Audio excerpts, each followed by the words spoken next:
ఆశగల నా ప్రాణమును తృప్తిపరచిన నా యేసయ్యా, ఆకలిగొన్న నా ప్రాణమును మేలుతో నింపిన నా యేసయ్యా, నా కష్టకాలమందు నేను పడిన పదలందు,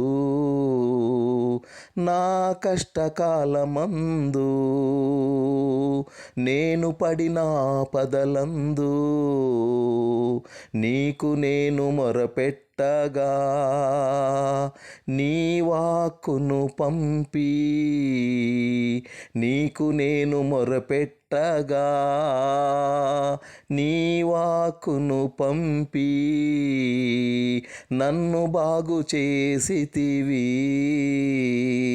నేను పడిన గుంటలో నుండి నన్ను విడిపించితివి. నేను పడిన గుంటలో నుండి నన్ను విడిపించితివి.